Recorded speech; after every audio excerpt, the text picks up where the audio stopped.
Olá, seja mais uma vez muito bem-vindo ao nosso canal. Hoje nós vamos continuar a nossa série de estudos sobre a salvação. Vamos ver hoje alguns aspectos desse ato de Deus tão importante para nossas vidas. Vem com a gente. Livro do profeta Isaías, capítulo 53, versículos 1 a 7. Quem creu em nossa pregação? E a quem foi revelado o braço do Senhor? Porque foi subindo como renovo perante ele e como raiz de uma terra seca. Não tinha aparência nem formosura. Olhámo-lo, mas nenhuma beleza havia que nos agradasse. Era desprezado e o mais rejeitado entre os homens, homem de dores e que sabe o que é padecer. E, como um de quem os homens escondem o rosto, era desprezado e dele não fizemos caso. Certamente, ele tomou sobre si as nossas enfermidades e as nossas dores levou sobre si. E nós o reputávamos por aflito, ferido de Deus e oprimido. Mas ele foi traspassado pelas nossas transgressões e moído pelas nossas iniquidades. O castigo que nos traz a paz estava sobre ele, e pelas suas pisaduras fomos sarados. Todos nós andávamos desgarrados como ovelhas, cada um se desviava pelo caminho, mas o Senhor fez cair sobre ele a iniquidade de nós todos. Ele foi oprimido e humilhado, mas não abriu a boca. Como cordeiro foi levado ao matadouro, e como ovelha muda perante os seus tosqueadores, ele não abriu a boca. O ritual de substituição tem origem nos holocaustos, lá em Abel, quando Abel oferece a Deus um cordeiro sem manchas, simbolizando o melhor do seu rebanho. Abraão continua com esse ritual, e esse passa a ser um ritual para agradar a Deus. Tanto é que Deus, quando faz com que Abraão prove da sua própria fidelidade, pede seu filho Isaque em sacrifício. Na hora do sacrifício de Isaque, Deus então providencia um cordeiro para substituir Isaque. E aí, esse ritual passa a ter esse sentido, o sentido de substituição. Quando Deus dá a Moisés a lei na aliança do Sinai, então fica estabelecido que um cordeiro macho, sem defeito, branco, simbolizando a pureza, é oferecido em sacrifício, em holocausto, como substituto dos pecados do homem. Ele é levado até o sacerdote da tribo de Levi, sacerdote descendente de Arão, e então o sacerdote coloca a mão sobre a cabeça do carneiro e transfere os pecados do homem para o cordeiro. E aquele cordeiro então é morto e sua gordura é queimada. Lá em Êxodo 29 estão escritas as regras para isso. O cordeiro é levado para o altar é purificado e é feita então a expiação. No momento em que o sacerdote recebe aquele carneiro e orando, transfere os pecados daquela pessoa que levou o carneiro para o carneiro e sacrifica no altar aquele cordeiro está substituindo o homem. E nesse ato acontecem 4 coisas. A própria substituição, onde o carneiro está substituindo a pessoa que o levou. Acontece a propiciação. O carneiro é dado a Deus como oferta pelo pecado, morto, porque não há remissão sem derramamento de sangue.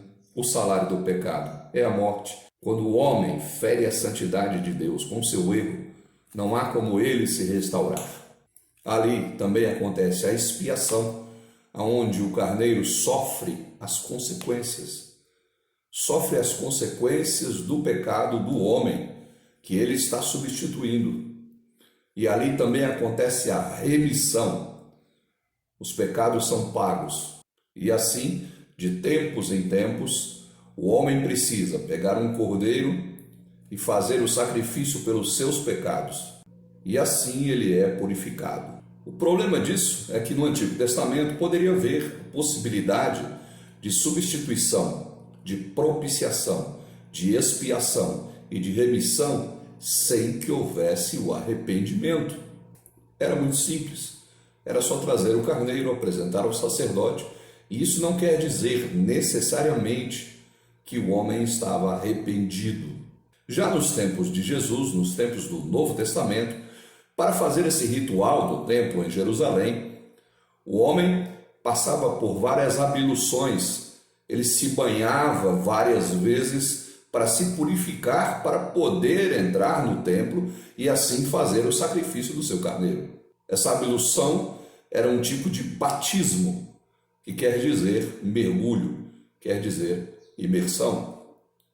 E então, João Batista aparece no deserto, pregando que o homem deve se batizar uma vez só. Não precisa fazer várias abluções para se purificar, para poder ir ao templo. Ele precisa fazer um só batismo. Mas esse batismo tem que ser um batismo de arrependimento. Então as pessoas perguntavam para João Batista o que é que nós faremos. E João Batista dizia: mostrem que esse batismo valeu a pena. Mostrem que esse batismo foi um batismo de purificação de pecados. Produzam frutos de arrependimento. Claro, você pode dizer, tudo bem, batizadas, essas pessoas então estavam purificadas. Mas e o substituto delas? Que é aí que entra Cristo, que comparece àquele batismo, no batismo de João, e ali naquele batismo, mesmo sem ter pecado, Jesus pede a João que o batize, e naquele momento João completa o ato do sacrifício, feita a purificação das pessoas no seu batismo, ele diz: esse é o Cordeiro de Deus que tira o pecado do mundo. Ele é o substituto.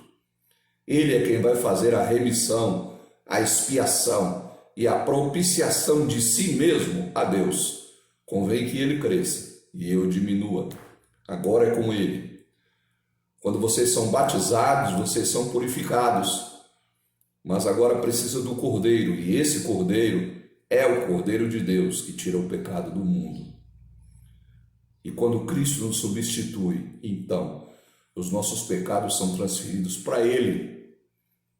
E assim somos vistos por Deus como pessoas que pagaram por seus pecados, mas pagamos na pessoa de Cristo, não por nós mesmos. É o livro de Hebreus, um dos principais livros do Novo Testamento, que vai confirmar isso. Vai confirmar que sem derramamento de sangue não há remissão de pecados, e isso está na lei, lá no livro de Levíticos, e que Cristo é o derramador desse sangue inocente, que nos substitui na cruz do Calvário. Afirmar por 2 vezes que Cristo levou no madeiro, na madeira da cruz, ele morreu ali carregando os nossos pecados, cumprindo a profecia de Isaías 53. Essa mesma profecia que nós abrimos o nosso vídeo com ela, que é o nosso texto básico. E Pedro também vai nos dizer que não há mais necessidade de Cristo ser crucificado todas as vezes, que a cada domingo ele precisa ser crucificado novamente, morto, para termos essa comunhão com ele. Não, ele vai dizer que isso acontece uma vez só, que Cristo, de uma vez por todas, morreu pelos nossos pecados, morreu nos substituindo na cruz, fazendo a propiciação de si mesmo, fazendo a expiação dos nossos pecados, e assim pagando para com a santidade de Deus o preço do pecado, que é a morte. Isso vem me ensinar que os rituais não salvam. Isso vem me ensinar que não adianta rituais repetitivos, repetidos, a cada missa, a cada culto, a cada reunião, a cada ministração, a cada celebração. O que importa em Cristo é que Ele nos substituiu na cruz e agora, por causa disso, passamos da morte para a vida. Ele diz: quem crê em mim não entra em condenação, mas passou da morte para a vida.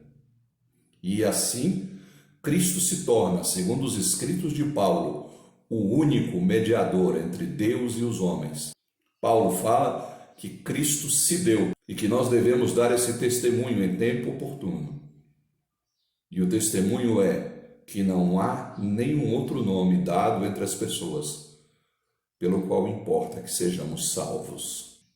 E aqui começamos a ver como a salvação é um assunto sério e como nós estamos envolvidos numa gama de rituais religiosos, fazendo campanhas, novenas, trezenas, caminhadas sem fim, sacrifícios físicos, sacrifícios financeiros. Como nós somos cercados de rituais e temos que usar sal, óleo, lenços, águas, purificações, copos, fotos. Perceba o quão distante nós estamos de uma verdade muito simples, que parece que precisa ser escondida a todo custo e que sumiu da boca dos pregadores, é que Cristo é o nosso substituto na cruz. E por causa de Cristo, nós não passamos mais pela condenação do pecado, pelo salário do pecado, que é a morte, mas temos vida eterna em Cristo Jesus.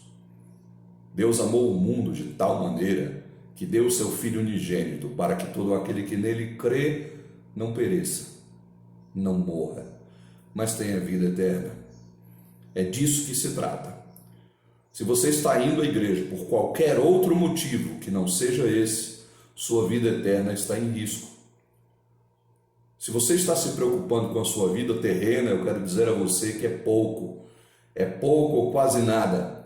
80, 90, 100 anos é muito pouco diante da eternidade. E que a nossa preocupação como cristãos precisa ser a vida eterna. Precisa-se saber aonde vamos passar a eternidade, se com Cristo ou longe dele. É disso que se trata. Gostaria muito que você refletisse sobre isso, que acompanhasse, voltasse o vídeo, lesse os textos, porque a Bíblia é extremamente clara sobre isso e não deixa dúvidas. O resto é alegoria sem sentido nenhum. O resto é ilusão, é alegoria sem qualquer fundamentação teológica, sem qualquer fundamentação nas Escrituras. E a maioria delas ou é mal interpretada, ou é interpretada erroneamente, ou é interpretada sob o engano, exatamente para que não se veja o fato principal de que Cristo morreu na cruz para substituir a mim e a você, e assim nos tornar filhos de Deus. Pense sobre isso. Releia os textos, eu digo mais uma vez. Reveja o vídeo e que Deus abra o seu entendimento. Até o nosso próximo vídeo. Inscreva-se no nosso canal, curta e compartilhe este vídeo. Ative o sininho para que você possa ser comunicado sempre que lançarmos novos vídeos. Até o nosso próximo encontro.